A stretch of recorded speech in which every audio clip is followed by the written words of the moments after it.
कि वो रात जब बिल्कुल अंधेरा था, हाथ को हाथ नहीं दिखाई पड़ता था। ऐसी अंधेरी रात में निशांत अपनी कार से घर की ओर जा रहा था। वह जल्द से जल्द घर पहुंचना चाहता था। तभी उसे रास्ते में एक आदमी काले कपड़े पहने चलता दिखाई दिया। निशांत आगे बढ़ रहा था, तभी उसने हाथ दिया।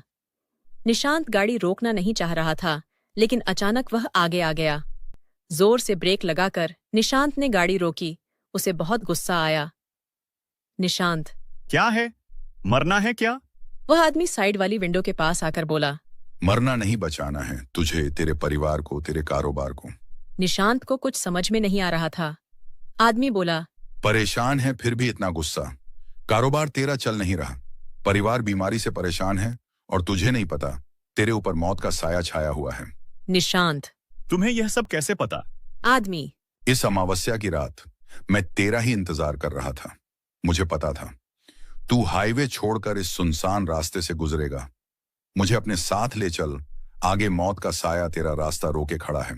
निशांत डर गया। उसने उस आदमी को अपनी गाड़ी में बिठा लिया। निशांत ने गौर से देखा। काले कपड़े पहले वह कोई तांत्रिक था। गले में कई छोटी बड़ी माला पड़ी हुई थी। हाथ की हर उंगली में अंगूठी। उसका रंग भी सांवला था। आंखों में काजल लगाए हुए था।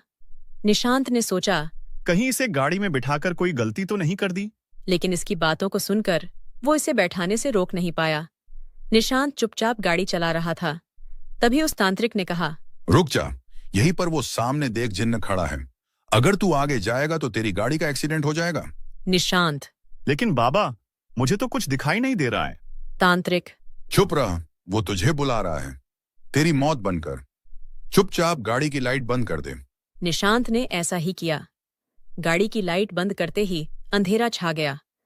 तभी निशांत ने तेज आवाज सुनी, जैसे धड़ाम से कुछ गिरा है। तांत्रिक बोला, लाइट जला, लगता है वो जा रहा है।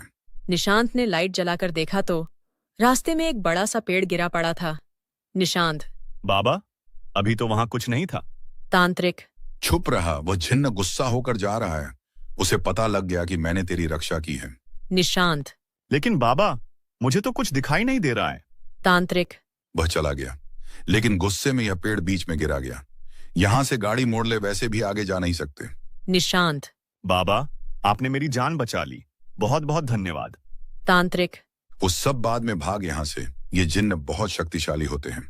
निशांत गाड़ी मोड़कर दौड़ा रहा था। फिर वह हाईवे पर पहुंच गया। शहर आने वाला था। तभी तांत्रिक ने कहा, गाड़ी रोक दे, मुझे यही उतरना है। निशांत, लेकिन बाबा, इस सुनसान रास्ते पर आप कहाँ जाएंगे? तांत्रिक, मुझसे सवाल मत कर, चुपचाप घर चला जा। कल रात को मैं तेरे घर आऊंगा। निशांत डर के मारे कुछ नहीं बोला और गाड़ी लेकर घर की ओर चल दिया। घर पहुंचकर उसने अपनी पत्नी रेखा को सारी बात बताई। रेखा बोली, सुनिए, माँ पिताजी को यह सब मत बताना।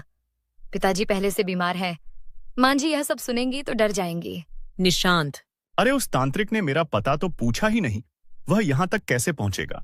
रेखा, बस अब छोड़िए, आप सही सलामत आ गए, यही काफी है। अगले दिन रात को 9 बजे किसी ने दरवाजा खटखटाया। निशांत ने गेट खोला। सामने वही तांत्रिक खड़ा था। निशांत, बाबा, आपको मेरा घर कैसे मिला? तांत्रिक, मुझे पूजा करनी है, तेरे घर में किसी का साया है। तांत्रिक ने पूजा शुरू कर दी। तभी उसकी निशांत की माँ तांत्रिक के सामने आकर बैठ गई। निशांत की माँ बोली, तुझे भी खा जाऊंगी। तांत्रिक, किसने भेजा है तुझे यहाँ? निशांत की माँ, इस परिवार को बर्बाद करना है। तांत्रिक, सही सही बता, क्या बात है? निशांत की माँ, ये मुझे शमशान से साथ लाया। तांत्रिक, कब लाया? निशांत की माँ, इसका दोस्त मरा था, तब ये शमशान गया था। वहां इसके दोस्त के बराबर में मेरी चिता जल रही थी। ये जूते पहनकर उस पर चढ़ गया। तभी मैं इससे बदला लेने इसके साथ आ गई। तांत्रिक, निशांत ये सही बोल रही है? निशांत, हाँ, पता नहीं बाबा, एक चिता जल तो रही थी पास में, पर मुझे नहीं पता मैंने कब उस पर पैर रख दिया। तांत्रिक, शमशान में जूते पहनकर क्यों गया तू? निशांत, बाबा, गलती हो गई। तांत्रिक, लड़का गलती मान रहा है, जा, चली जा यहाँ से।